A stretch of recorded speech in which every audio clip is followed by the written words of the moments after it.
Friday Hoops up next. He's becoming the premier player in the NBA. LeBron James and the Miami Heat go up against the Indiana Pacers and their multi-talented three-man, Danny Granger. Miami, Indiana, up next.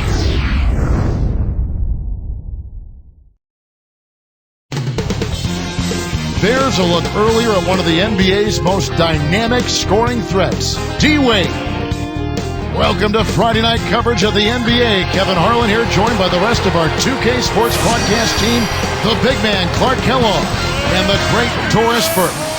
We'll see the Indiana Pacers defending home turf in the Eastern Conference. So here's Miami's starting group.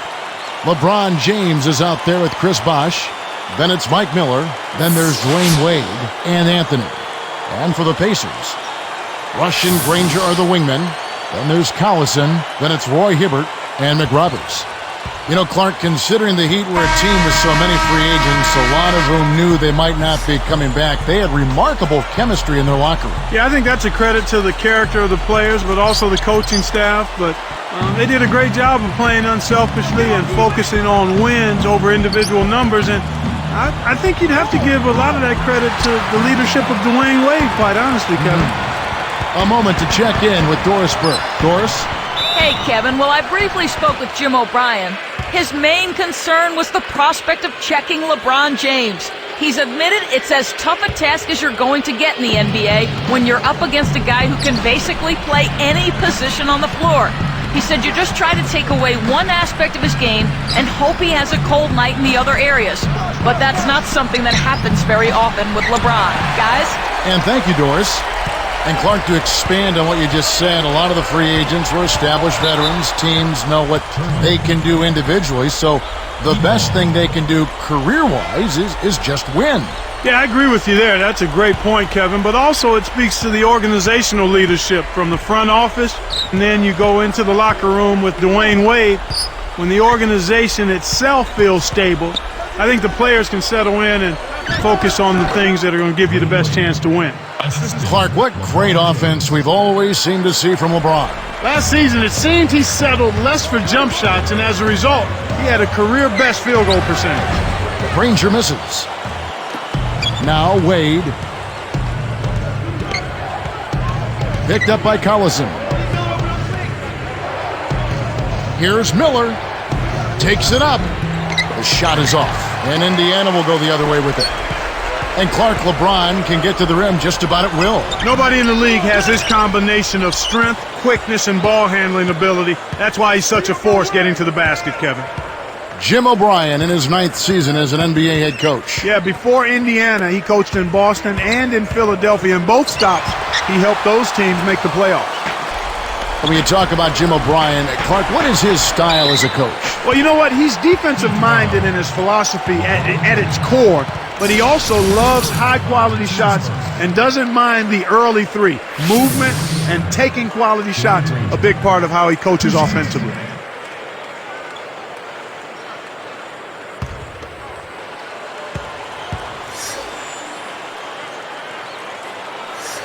That free throw, no good.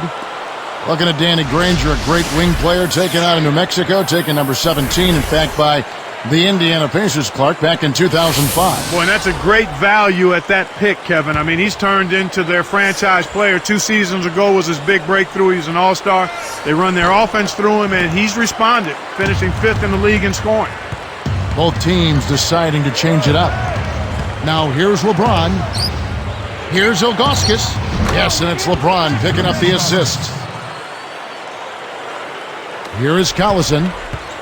Right around, 3 minutes left in the first. He dumps it off. Here's Jones. And once again off the mark by Indiana. Oh, man. Shots like that will make a coach lose his hair.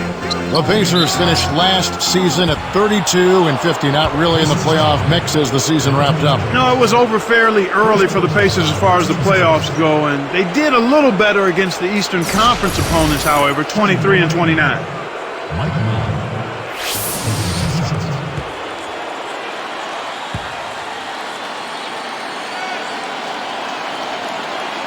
And the first one drops. And Clark, how do the Pacers snap out of their current rut? I mean, they're not terrible, but they're certainly not good. Well, they've had injury problems, much like the Rockets. Key players out. Mike Dunleavy was hurt. Tyler Hansbrough, a promising first-round draft choice, missed most of the season. They need everybody healthy, and they need Danny Granger to continue to play like an all-star.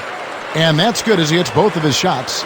You know, the Heat lost to the Celtics last year. Clark really made them look in the mirror, I would think. Yeah, I agree with you there, Kevin. I mean, Dwayne Wade was put in a tough spot last season because not a single other player on that team consistently could command a double team, much less concerted defensive attention, so that made it really hard for Dwayne Wade.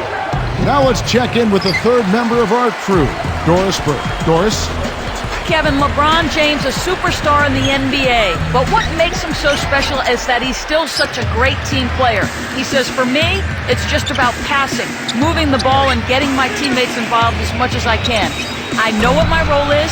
I know I have to be the leader, but it takes all 5 guys on the floor, all 12 guys on the roster, all the coaches, everyone. Certainly, LeBron has his heart in the right place, guys. He knows it takes a great team to win it all. Thanks, Doris. The need to get Wade some help, that was really exposed, I think, in the playoffs against the Celtics. Yeah, it was clearly obvious, Kevin. I mean, you've got to have another guy that can produce points consistently in that mid-teen to above range. And, you know, Boston with this defense, one player will not beat the Boston Celtics defense. I mean, that's been proven. They're too good defensively. You've got to have multiple ways to attack that stalwart defense. Hansbrough, that's good. Eric Spoelstra in his 3rd season with the Miami Heat, second youngest coach in the NBA. You know, his father was a longtime NBA executive, so he grew up around the game, and he's the first Filipino-American head coach of any North American sports team. You know he was a 4-year starter at the University of Portland? I did grab hold of that factoid early on. So both teams making some changes here.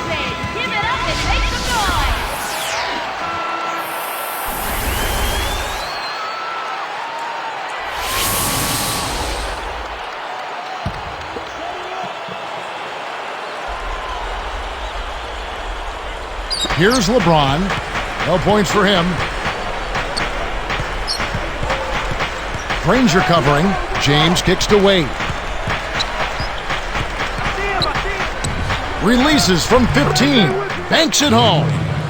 And Spoelstra, Clark, worked his way up through the ranks with the Miami Heat. In fact, he started back in the mid-90s as the team's video coordinator. A terrific example of perseverance, and because of that, the Heat front office felt he was innovative, understood modern scouting, and would bring new, fresh ideas to the head coaching position. Interesting.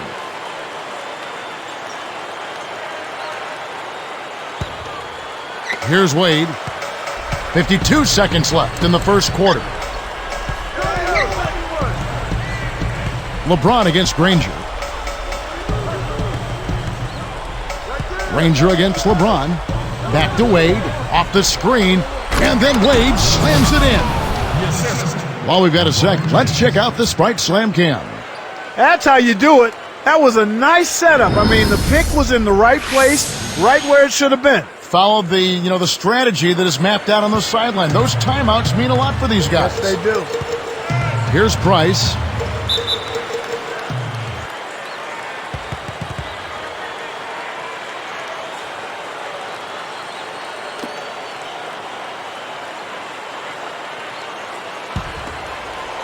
Here's Wade.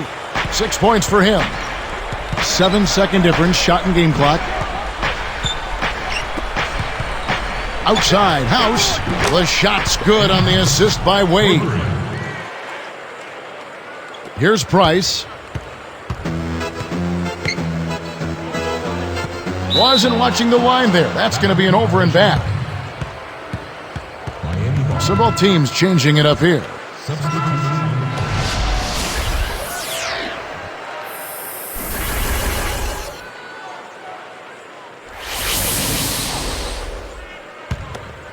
Here's Miller.